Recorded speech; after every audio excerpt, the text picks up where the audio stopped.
Back to the lunch break on day 34 of the Undercover Policing Inquiry, Tranche 2, Phase 2. We've been listening to the live evidence of Liz Fuller. It was a late start this morning, and a section of the morning was closed session. So we've only had about an hour and a half's worth of live evidence actually today. I'm joined by Dave Morris, a long-time contributor to these videos. Dave, what do you make of Liz Fuller's evidence this morning? Yeah, well, I know that she was very nervous about, giving evidence and, raking over the coals of her relationship with this copper, Matt Rayner, who deceived her into a relationship. But I think she's done fantastically well. She's been fucking incredible. Yeah. Well, basically, she's been fucking incredible, I've been told. But yeah, no, she has. She's just been honest and straightforward and gave an honest answer to an honest question. She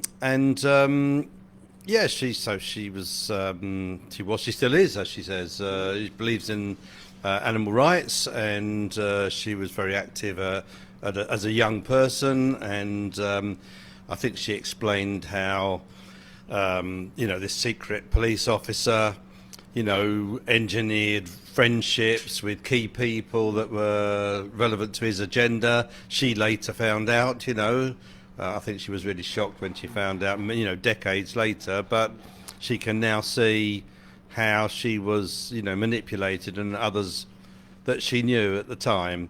I think the other thing that comes out is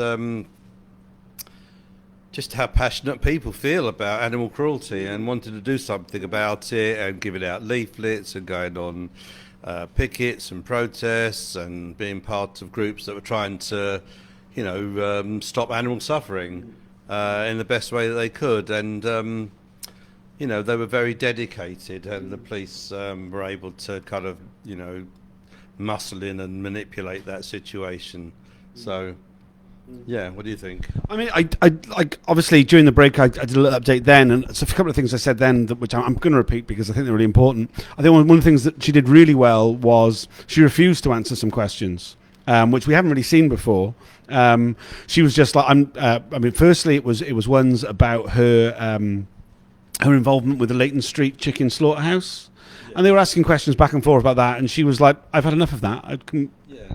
I mean, what she said is, I thought this inquiry was about the police, not about the activists, which is true, but it is also about us, and not just us, but movements for change, because that's why the police were there. They're trying to undermine movements for positive changes, and the vast majority of the people in this country, are opposed to animal cruelty. But it seems that if you do it for commercial purposes, you can get away with it. So the other thing is it hasn't really come up yet. It's just the last thing that she was talking about was moving into Tottenham, and the police officer, my fiefdom, and funnily enough, she was moved by Matt Rayner in his van, as they always have. And believe it or not, it was next door to me.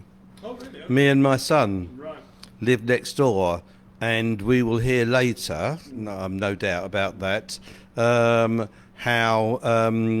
she helped look after my son during the McLibel case, because I was involved with the McLibel case, which, in case you don't know, was the longest in English legal history, and where we defended ourselves, and loads of people helped out in our case. Otherwise, we couldn't have done it. They donated. They obviously upped the campaign against McDonald's. They found witnesses for us and experts, but many people helped with. I was a single parent. Many people helped with looking after my son, including Liz, who regularly came into my house, and some of the time Matt Rayner, the police officer, came into my house too, with her. And then when she was looking after my son, maybe putting him to bed or giving him a bath, that would have been on the second floor. He was on the first floor on his own, and that's where we had the McLibel office, the legal office for McLibel, with all my paperwork and everything. So Yeah, it'll be interesting later this week to find out what Matt Rayner says about that, because obviously that's abuse of legal privilege to have any access to papers from a legal case. So more to come, and I'm looking forward to it. Yeah. Just quickly, this morning during my reports during the first session and the update video, I referred to her as Denise. I did this because that's what the inquiry is calling her. That's what the questions from Rachel Naylor, who's the barrister, are calling her. I have been informed that she prefers Liz, so we have been using Liz. She's known as Liz. It's Liz. So just say if there was any confusion by anybody about whether it's Denise or Liz, we're using Liz. The inquiry is using Denise, but for whatever reason. I just want to say one general comment, which is that, all of the people targeted come over as really genuine people, just getting on with their lives, helping the inquiry, doing their best, even though they might struggle with the pressure of participating in the inquiry. They're trying to help the inquiry. They're doing their best.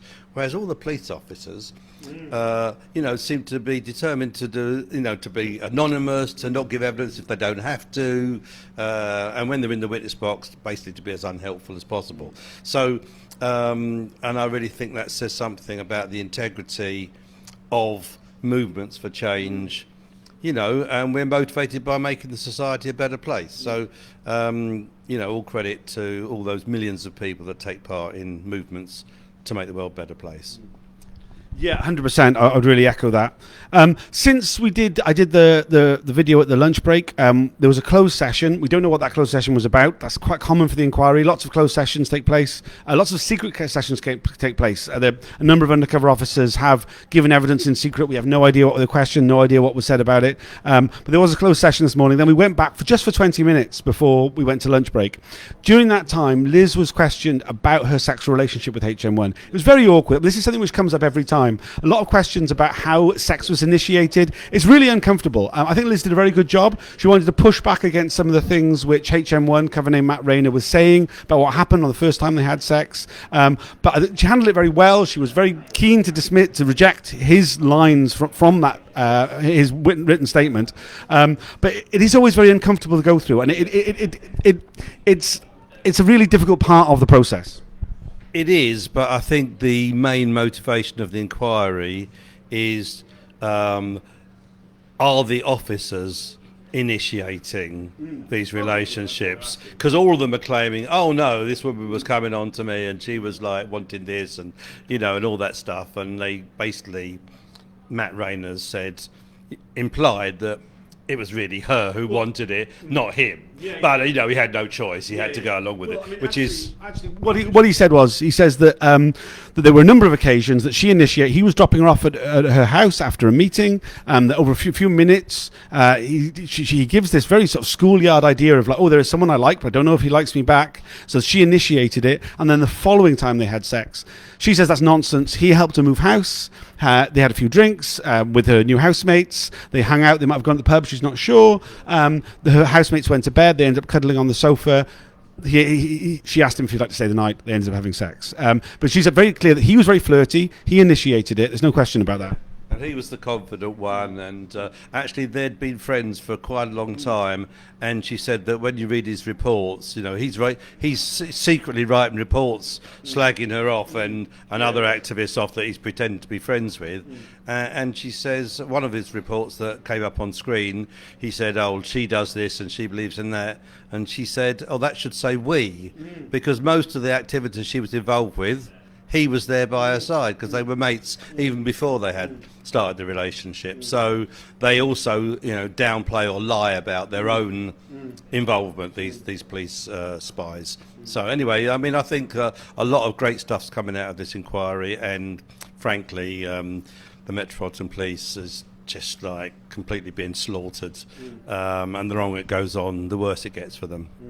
I think that's really key, because before the relationship starts, it's very clear that they're close, that they are taking part in direct action together. We heard a fair bit about that. Some of that subject restriction order, I can't really talk about it properly, but even before the sexual relationship is initiated, there is clearly her involvement in direct action is largely through him. She gets involved in London Boots Action Group. She takes part in lots of very normal protests. She starts getting involved in direct action with him. And we see that report where he's talking about she probably. I mean, she takes real issue with that. Why is he saying? Why is an official report using the term probably? And she goes like, well, yeah. I mean, she's asked, is it true or not? She goes, whether it's true or not, it all should say we, not she, because all those things, every part of that, I did with him, and that's before the relationship starts. And this is a key thing. If she'd never had a relationship with HN1, cover name Matt Rayner, then this part of his deployment should be of interest to the inquiry. Lots of people who were deceived by undercover officers didn't end up having sex with them, but they went through that process that she did of being very close to someone who becomes a confidant, who takes them into a circle of trust and gets them taking part in direct action. She's very proud of the direct action she took. Like she said, she's still an activist. I think that's another thing which is really key. A lot of the time people talk about what they did that resulted in them being part of the inquiry as if it's an historical event. She's like, no, I'm still an activist. I was going to protest just before Christmas. Not as active as I was back then when I was like living it, but still there now. And I think that's really important, that it's not just people who are deceived into sex who were victims of what these undercover cops did. And a lot of the things which HM1 deceived her into happened before the sex. There were lots of other things as well. Do you know what I mean? I agree. All right, anything else you want to add before? Right, well, thanks for joining us. We'll be back at 2 o'clock. The hearings will restart, so that means tweets and so forth will start appearing about 10 past. Not sure how long the afternoon is going to be.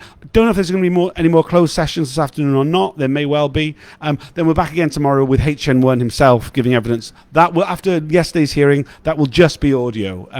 Liz herself and her legal team will be able to see him and see what he looks like, as will James Wood, KC, who was representing Jeff Shepherd. Beyond that, the rest of us are going to have to put up with just the audio. It will be broadcast live, though, on YouTube. So if you want to hear his voice, you will be able to. Thanks for joining.